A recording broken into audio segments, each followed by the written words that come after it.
Doctor గారు ఎక్కడున్నారు? ఐసీయూలో ఉన్నారు మేడం. Thank you.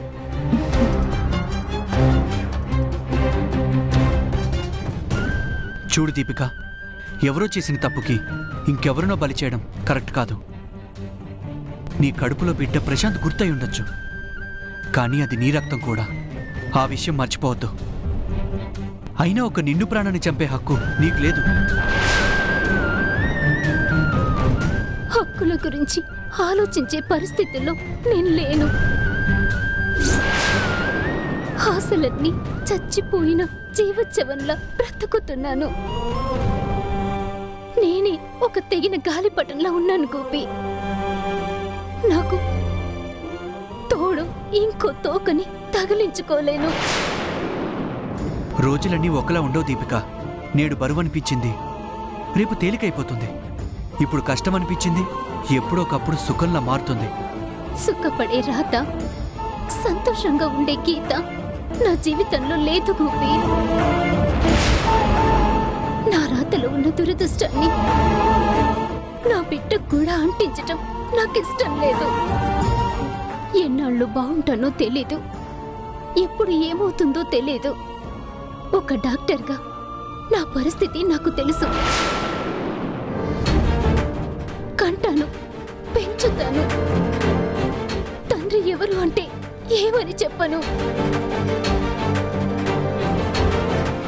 రేపు నాకేమన్నా అయితే నా బిడ్డని కూడా అనాథని చేసిందన్నవుతాను. అందుకే ఎన్ని ప్రశ్నలకి నా దగ్గర సమాధానం లేనప్పుడు నేనే ఒక ప్రశ్నలా వెళ్ళిపోవటం మంచిదనుకున్నాను. సమాధానం లేని ప్రశ్న ప్రపంచంలో ఉండదు దీపిక. నీ ప్రశ్నలకి నేను సమాధానం అవుతాను. నేనుండగా నీ బిడ్డ అనాథ అవ్వదు. అన్నీ నేనే చూసుకుంటాను. ప్రశాంత్ నీడపడకుండా చూసుకుంటాను. ప్రపంచం నింద మోపకుండా చూసుకుంటాను. లేదు గోపి, సాయానికి కూడా ఒక హద్దు ఉంటుంది. మంచితనానికి కూడా ఒక ముగింపు ఉంటుంది. నా వల్ల నువ్వు పడే కష్టం చాలు.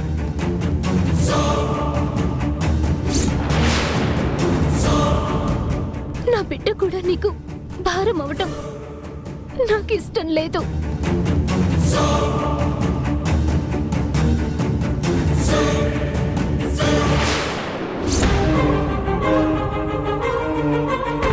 భారం కాదు దీపిక, బాధ్యత.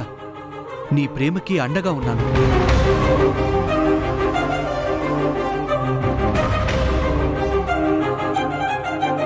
నిన్ను పెళ్లి వరకు తీసుకొచ్చాను, ప్రశాంత్ చేతిలో పెట్టాను. ఇప్పుడు నీ జీవితం ఇలా అవ్వడానికి కారణం నేనయ్యాను. తప్పు చేశాననే బాధ నాలో ఉంది దీపిక. అది ఇప్పుడు సరిదిద్దలేను. అందుకే నీ బిడ్డ బాధ్యత తీసుకోనివ్వు. నీ బిడ్డ భవిష్యత్తు చూసుకోనివ్వు. నీ బిడ్డ అనాథ అవ్వదు. అన్నీ నేనే చూసుకుంటాను.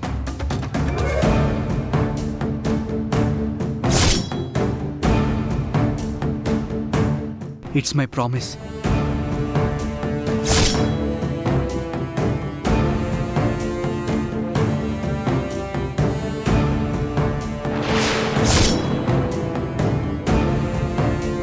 ఈవిడేంటి ఇక్కడుంది?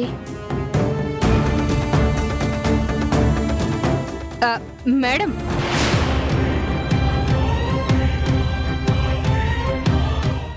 ఇక్కడికి ఎందుకు వచ్చారు మేడం?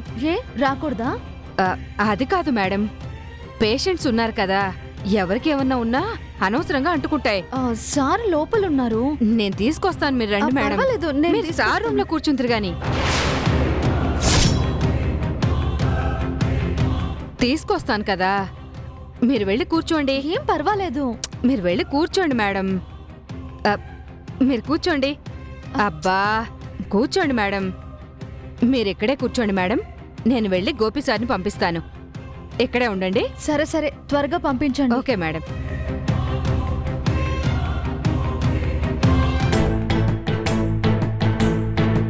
సార్, నేను రావడం ఒక్క నిమిషం లేట్ అయితే కొంప ములిగేది. ఏమైంది శ్రీకన్య? ఇందాక శృతి మేడం ఐసీయూ దగ్గరికి వచ్చారు. దీపికని చూసిందా? కొంచెంలో తప్పింది సార్. అమ్మయ్యా, thank you so much Srikanya. సరే సరే, లోపల మేడం ఉన్నారు, వెళ్ళండి. సరే, నేను చూసుకుంటాను, నువ్వు వెళ్ళు. Okay sir.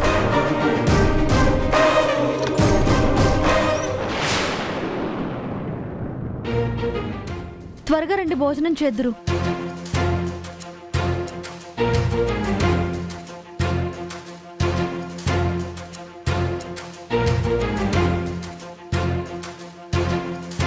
తినండి. ఎవరండి ఆ అమ్మాయి? అమ్మాయా? ఏ అమ్మాయి? అదేనండి, ఇందాక ఐసీయూలో మాట్లాడుతున్నారు కదా.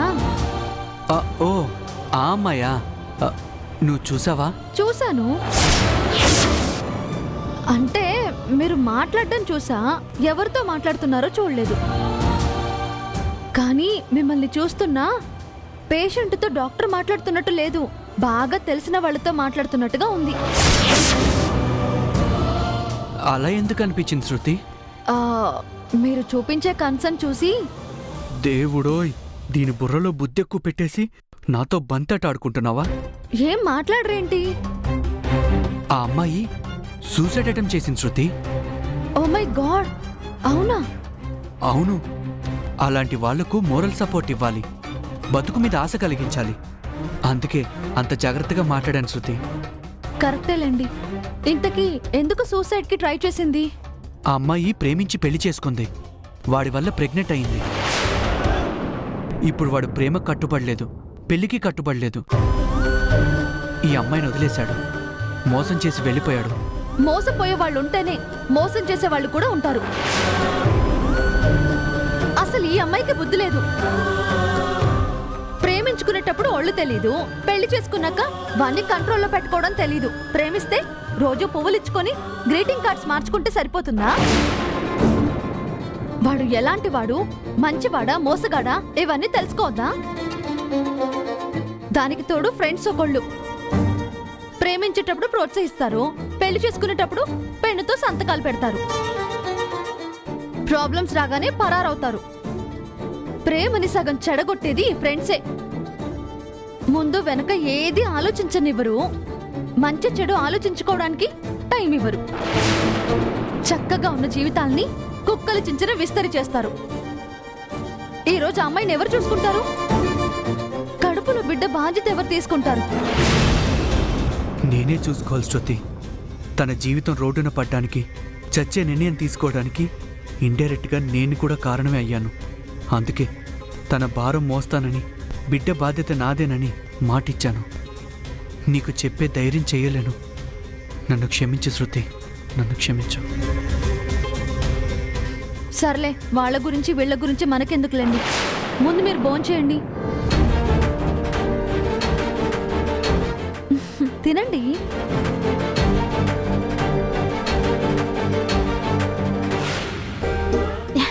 అత్తయ్య, అత్తయ్య, ఏంటమ్మా, ఏమైంది? మనం ఏమనుకున్నామో అదే జరిగేలా ఉంది అత్తయ్య. కాస్త అర్థమయ్యేటట్టు చెప్పమ్మా. పెళ్ళాం పరాయి మగాడితో క్లోజ్గా ఉంటే పొజిటివ్నెస్తో మొగుడు ఎంత కుళ్ళుకుంటాడో క్లియర్గా అర్థమవుతుంది అత్తయ్య. ఏమైందమ్మా అసలు? ఆయన ఏంటో కొత్త కొత్తగా మాట్లాడుతున్నారు. ఫ్రెండ్స్ ఉన్నారా, బాయ్ ఫ్రెండ్స్ ఉన్నారా అని అడుగుతున్నారు. అంటే పొజిటివ్నెస్ స్టార్ట్ అయినట్టే కదా అత్తయ్య? అవునమ్మా, నాది అనుకున్నది దూరం అయితే ఎవరికైనా బాధ అనిపిస్తుంది. నా పెళ్ళాం అనుకున్నప్పుడు వేరే వాళ్లకు దగ్గరైతే ఎలాంటి మగాడైనా కరుగుతాడు, ఎంత దూరమైనా దిగొస్తాడు. నేను తిన్నానో ఉన్నానో కూడా ఎప్పుడూ అడగలేదు అత్తయ్య. కానీ నా ఫ్రెండ్స్ బాయ్ ఫ్రెండ్స్ గురించి అడుగుతున్నారు. ఆయన్ని ఇబ్బంది పెడుతున్నానని అనిపిస్తున్నా ఆ ఇబ్బంది కూడా చూడ్డానికి చాలా ముచ్చటగా ఉంది అత్తయ్య. ఎందుకమ్మా? ఆయన చిరాకులో స్నేహం కనిపిస్తుంది, ఆయన కోపంలో కేరింగ్ కనిపిస్తుంది. ఇవన్నీ చూస్తుంటే ఆయన నాకు చేరువయ్యే రోజు దగ్గరలోనే ఉందనిపిస్తుంది అత్తయ్య. మగాడంటే అంతేనమ్మా, ప్రేమని అభిమానాన్ని చూపించే తీరు వేరుగా ఉంటుంది. మాటల్లో చెప్పరు, చేతల్లో చూపించటం రాదు. అందుకే మగాడి ప్రేమని బయటికి తీసుకురావడానికి ఆడది ఇన్ని పాటలు పడాల్సొస్తుంది. ఏదేమైనా ఆయన మనసు తెలుసుకోవడానికి మీ సలహా బాగా పనికొచ్చింది అత్తయ్య. ఆయనలో ప్రేమని బయటికి తీసుకురావడానికి మీరాడే నాటకం బాగా పనికొచ్చింది అత్తయ్య. ఆయన నాకు చేరువవుతూ మా మధ్య దూరాలని దూరం చేస్తూ అతి త్వరలోనే నా ప్రేమని అర్థం చేసుకుంటారని అనిపిస్తుంది అత్తయ్య. నీకు ముందే చెప్పాను కదమ్మా, వాణ్ణి మనం మోసం చెయ్యొచ్చు, కానీ మనిషిగా మార్చుతున్నాం. మనిషి విలువ తెలుసుకునేలా చేస్తున్నాం. త్వరలోనే తెలుసుకుంటాడు, నీకు ప్రేమని పంచుతాడు, నీ వాడవుతాడు. ఉమ్?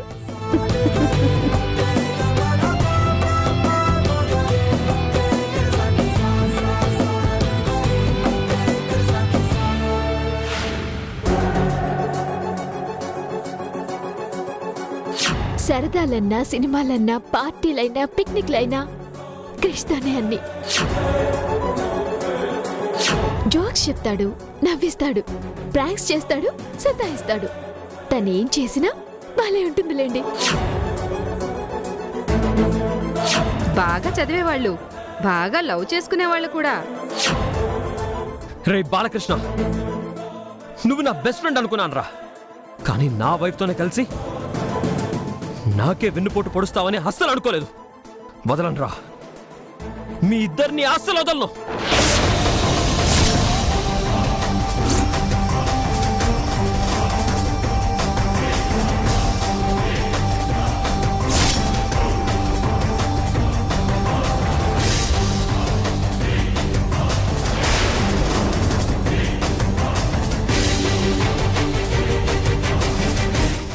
వీడేంటి బాలకృష్ణ రూమ్లోకి ఇంత కోపంగా వెళ్తున్నాడు?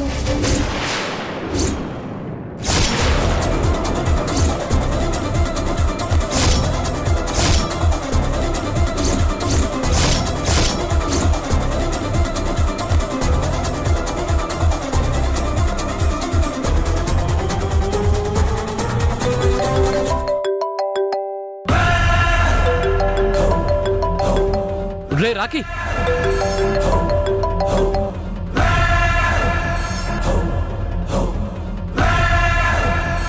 చెప్పు. ఏం చేస్తున్నావు? నీ వల్ల నిజమేంటో తెలిసింది. ఫ్రెండ్ ఎవడో, ఫ్రెండ్లా నటించేదెవడో బయటపడింది. చాలా థ్యాంక్స్. థ్యాంక్స్ విషయం తర్వాత, ముందు ఏం చేయబోతున్నావో అది చెప్పు. చెప్పేదేం లేదు, చేయడమే. ఆ బాలకృష్ణ గాడి అంతు చూడడమే.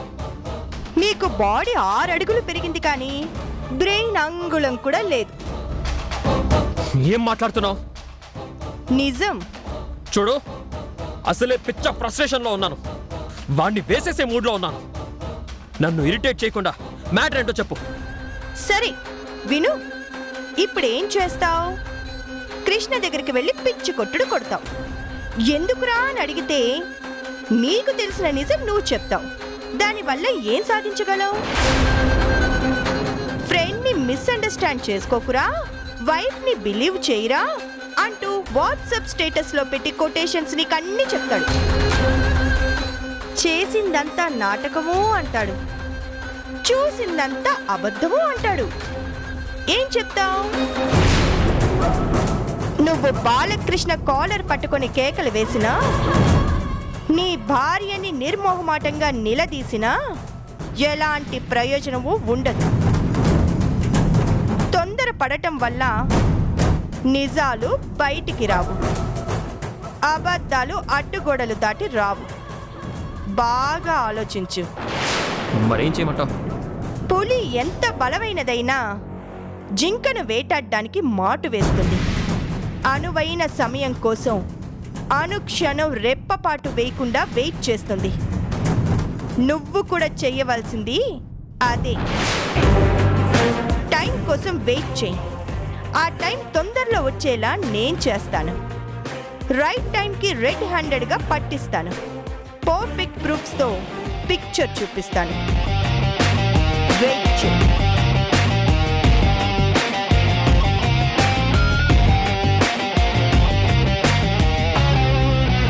రే రాకీ,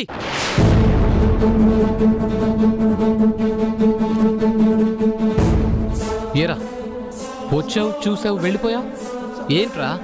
ఏం లేదురా, థ్యాంక్స్ చెప్దామని వచ్చాను. థ్యాంక్సా?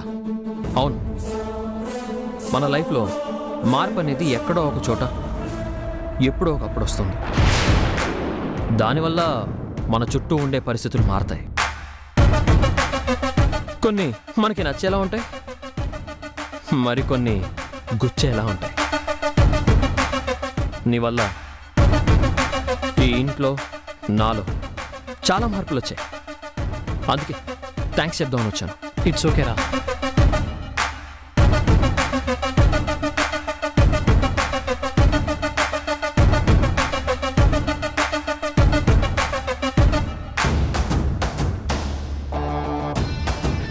ఈ మార్పు కోసమేరా నేనైనా నీ భార్య అయినా నీ తల్లైనా ఎదురు చూసేది.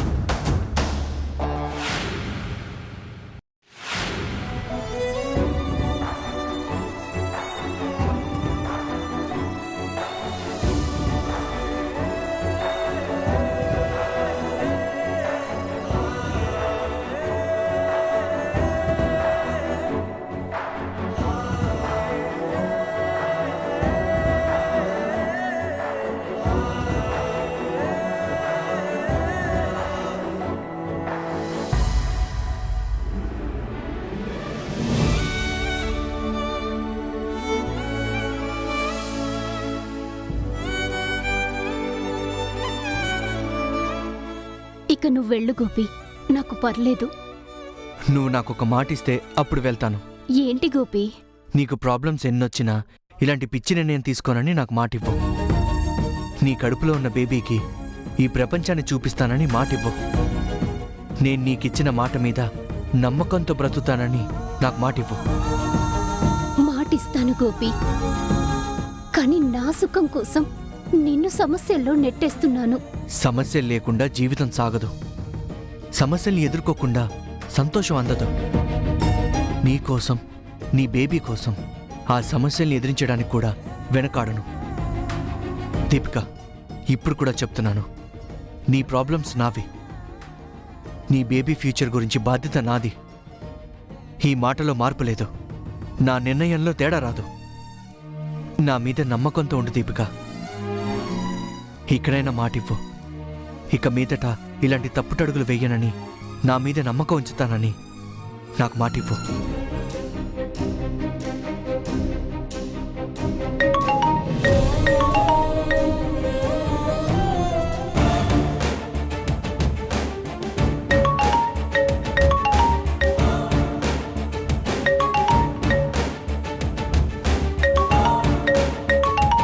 ఫోన్ గురించి వదిలే దీపిక, నాకు ప్రామిస్ చేయి.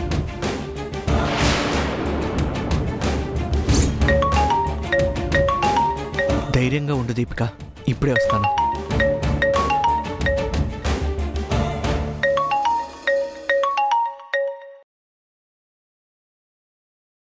చెప్పు శృతి. ఎక్కడున్నారండి? హాస్పిటల్లో. ఈరోజు కొంచెం తొందరగా వస్తారా? దేనికి శృతి? కారణాలు చెప్తే గాని రారా? అలా అని కాదు, ప్రోగ్రామ్ చెప్తే ప్లాన్ చేస్తాను కదా. ప్రోగ్రాంలు ప్లాన్లు అన్నీ నేను ఫిక్స్ చేశాను, కానీ పెళ్ళాం కోసం కాస్త తొందరగా రండి చాలు. మీకొక్క సర్ప్రైజ్ ఉంది. సర్ప్రైజా? ఏంటది? సర్ప్రైజ్ అని చెప్పాను కదా, ఎలా చెప్పేస్తారు? అవును కదా, సరే త్వరగా వచ్చి తెలుసుకుంటానులే. బాయ్ అండి. హ్మ్.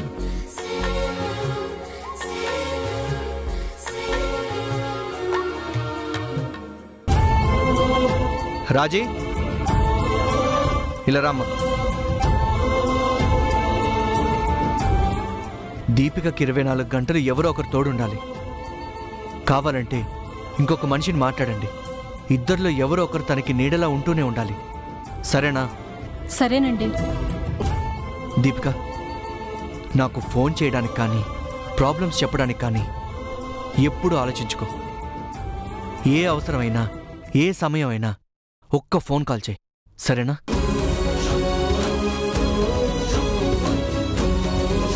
కూర్చో. సరే గోపి.